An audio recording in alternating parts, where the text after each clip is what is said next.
Oh, hi everyone. Hi, you're here. Okay, cool. I'll talk. Hi everyone. Welcome to the Paul Chandler Show. I'm your host, Paul Chandler, and I'm pretty tired today. So what we're going to talk about today is anesthesia. And the education part on today's episode is going to be about units. So when we're adding anesthesia units, Medicare has their own policy for the formula for adding up the total number of units that the anesthesia provider can bill for. And all non-Medicare, for example, all the commercial carriers, have their own policies as well. So on today's episode, I'm going to be showing you a nice simple grid that I use to help add up the anesthesia units so that no matter if you're billing for a Medicare patient or a non-Medicare patient, that you're billing the total amount of units possible at the highest level. So that way your provider is getting the highest reimbursement level possible as well. Now the anesthesia table, simple. We have 3 rows that go across, and we're going to have 2 differentials based again if it's a Medicare patient that we're coding for and a non-Medicare. Now when we're coding though, we have to remember too that the Medicare, what we're labeling as Medicare, does include, if no matter if it's Medicare A and B, the traditional Medicare, or also if it's Part C, the Medicare Advantage plans or the Medicare HMO plans. They'll follow under the Medicare guidelines as well. So on this chart that I'm doing here, we're going to have 3 rows that go across and 6 columns.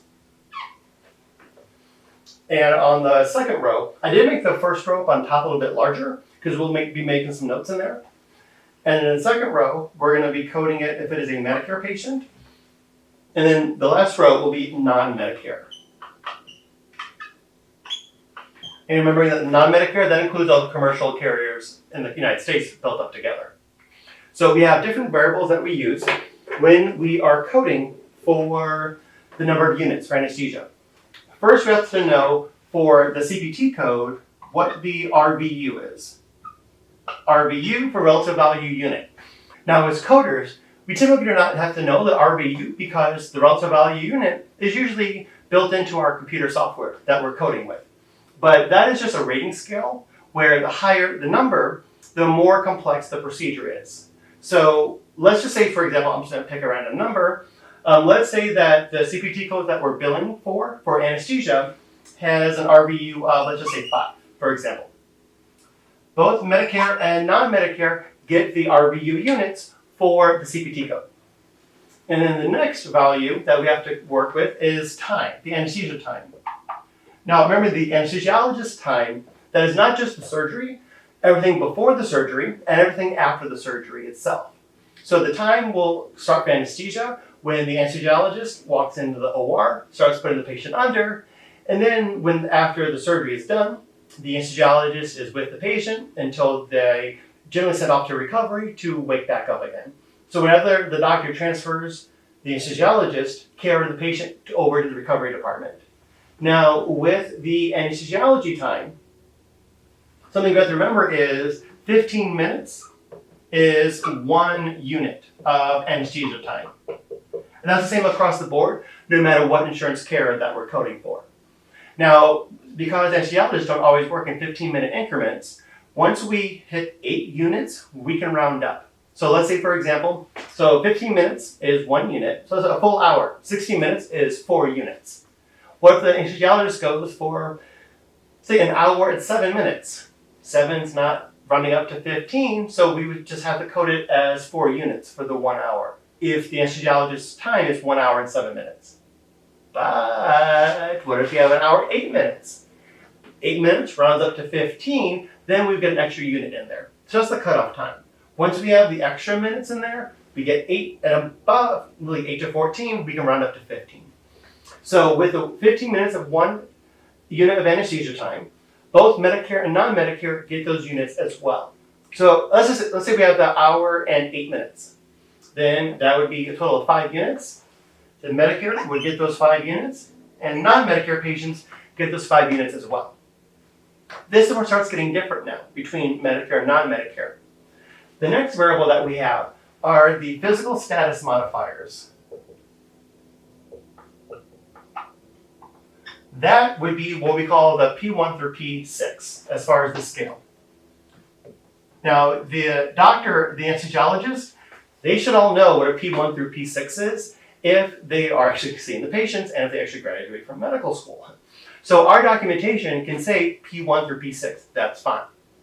Or instead of saying the P1 through P6 modifier, we could have the documentation in there as well. So let's say we have a documentation that says a P3 patient. Then we can simply code it as being a P3. Or if the doctor says a severely suspected patient, we can translate that to being a P3 patient. So let's say for that P3 patient, then for extra units, Medicare does not get any extra units in that, unfortunately. But non-Medicare patients do. So with the physical status modifiers, only P3, 4, and 5 get extra units. P3 gets plus 1 unit, P4 gets plus 2 units, and P5 gets plus 3 units. So that'd be based on the documentation. So again, this is the first time that Medicare does not get any extra units, but non-Medicare does. And then the last one is what we call the qualifying circumstances, or think of those as the add-on codes. So Medicare and non-Medicare, again, this is where it's different. No matter who you're coding for, though, we only have 4 possible add-on codes that we can do for anesthesia codes. With the 4 different possible add-on codes that we have, 99-100, patients of extreme age, younger than 1 or older than 70. 99-116, patient has total body hypothermia. They are freezing cold, they're numb. Because when a patient has hypothermia, then it is thicker for the density of the body and it's harder for the anesthesia to soak in. At 99-135, patient has total body hypotension. Now notice that that one says hypotension, not hypertension. So watch out for that documentation there. And finally, 99-140, an emergency situation. Think of that as the anesthesiologist has not had time to do any pre-op work. Essentially kind of going in blind. All 4 of those add-on codes do get extra units when we're coding for anesthesia. 99-100 gets 1 extra unit. 99-116 gets 5 extra units. 99-135 gets 5 extra units. And 99-140 gets 2 extra units. Now, something you actually may not know about me, back in college I worked at Target. Way back in the day, and I worked overnight stocking. Proud to say I was automotive and pet section when I would do the overnight stocking at Target, and we had cashier numbers, just in case if we would pick up shifts during the daytime. Now, my cashier number back then in college was 1552. When I started healthcare, January 2nd, 2007, I didn't want to go to healthcare initially. That was my family profession growing up. Everyone in my immediate family was in healthcare. A lot of my extended family was. My first job as a person in healthcare, I was scanner boy. Not scanner man, I'm 26, but not scanner man, I was scanner boy. I just scanned in papers into PDFs, saved them into the EMRs. That's back when we were going from paper records to electronic records. And it was a third-party anesthesia coding and billing company. And I'll admit that I didn't know that originally for the extra units. But again, just look at the extra units that those 4 add-on codes get. 1552. In college at Target, my cashier number, 1552. When I saw that, as far as the extra units, the qualifying circumstances again, to me that was a sign that, you know what, I'm supposed to be here. I should be in healthcare. And 13 so years later, and lots of gray hair more later, here I am talking about add-on codes. So, qualifying circumstances. Medicare does not get the extra units, but non-Medicare patients do. So, no extra units for Medicare patients, non-Medicare patients do. Now we had the 1 unit there for the P3 patient, and we had the 5 extra units. We had 1 hour and 8 minutes on the time that example. So let's say we have an emergency situation for a patient who is, let's say, 75. Then we have 2 add-on codes, 99-100, 99-140. 99-100 was plus 1 unit, and 99-140 is plus 2 units. 1 and 2 is 3. Now Medicare, we'll get the 3 units there. Now we have to add everything up together. So that's the last column is for the total. And simple math, Medicare, 5 and 5 equals 10. And non-Medicare, 5 and 5 is 10 still. 1 and 3 is 4, give us 14 units. Now this is where the big difference comes in as far as the amount that we can bill. So when we're looking at a fee schedule for surgical procedures, that dollar amount that represents is for that procedure code for the surgery.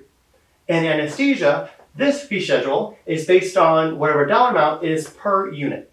So I'm just going to randomly pick a number, and I'll make it an easy number so I can do the math on it. Let's say $30, for example.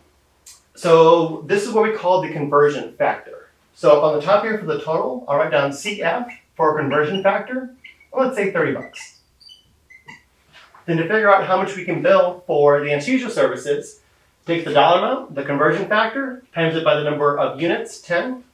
30 times 10 is $300. And 30 times 14 gives us $420. So in this case, just simply based on the insurance that the patient has, you can have the exact same scenarios. OR1, OR2, same situations going on. One patient has Medicare, that anesthesiologist can bill $300 for that time during the surgery and the pre and post-op also. Different patient, just as long as they have any insurance that's not in Medicare, but same scenarios going on, they can bill $420. So is this system right? That's not my person to say so. But one thing that I do recommend, though, especially when you're coding anesthesia, that this simple grid here, put it on the back of the anesthesia section in your CPT book as well. So then, again, this is talking about the number of units and the simple grid that we use for coding anesthesia units, and then figuring out the dollar amount that we can bill at the end. And I thank you for watching this episode of the Paul Chandler Show. Something.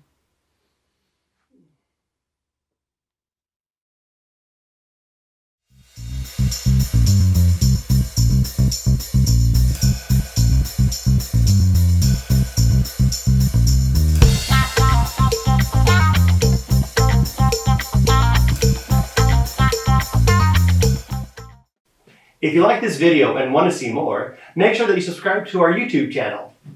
It's so easy. It's right there. The little button. Just push it. Subscribe.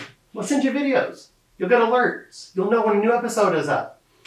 Little button. Just push it. You know you want to push it. Just a couple seconds. Just push it. I got all night.